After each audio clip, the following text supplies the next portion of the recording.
Warahmatullahi wabarakatuh. Nama saya Gina Rahmawati. Saya mahasiswa jurusan Ilmu Komunikasi Universitas Muhammadiyah Cirebon. Video ini dibuat untuk memenuhi tugas mata kuliah Kapita Selekta, yaitu tugasnya itu adalah membuat presentasi dari materi yang udah ibu dosen berikan. Materi yang saya ambil yang judulnya adalah Landasan Ilmiah Komunikasi. Mari kita mulai saja. Bismillahirrahmanirrahim. Landasan ilmiah komunikasi sama dengan ilmu-ilmu lainnya yang harus memiliki kaidah-kaidah ilmiah agar hasil temuan komunikasi dapat dipertanggungjawabkan oleh peneliti tersebut.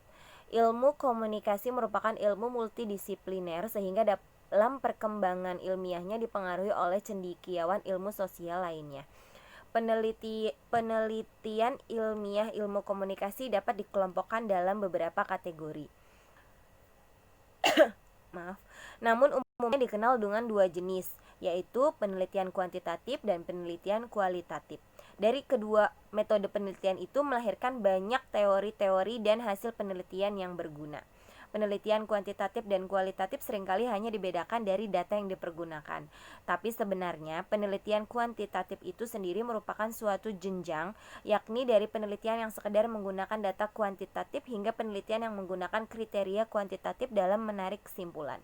Penelitian yang semata-mata hanya menggunakan data kuantitatif tetapi menggunakan tolak ukur kualitatif seringkali tidak dinilai sebagai suatu penelitian kuantitatif. Sebaliknya, seringkali pula dijumpai penelitian kualitatif yang mempergunakan data kuantitatif.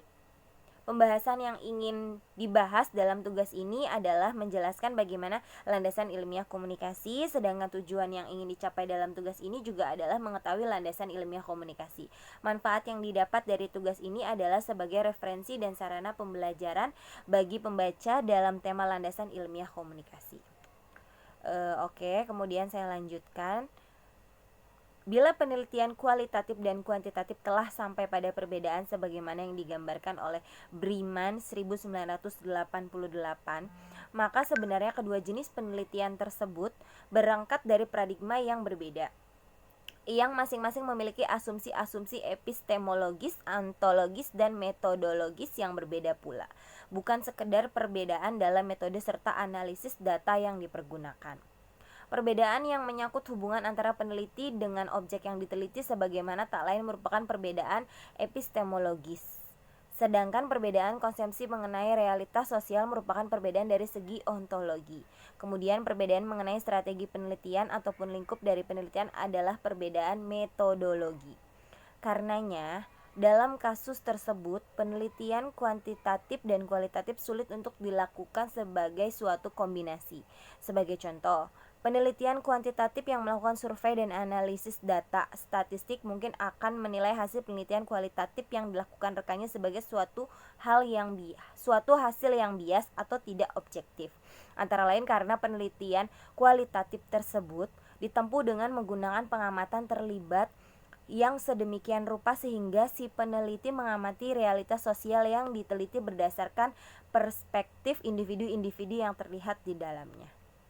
Jadi berdasarkan uraian yang saya uraikan tadi, kesimpulan dari pembahasan landasan ilmiah komunikasi adalah bahwa penelitian ilmiah komunikasi memiliki prinsip yang bergantung pada kelompok mana jenis penelitian tersebut. Penelitian komunikasi kualitatif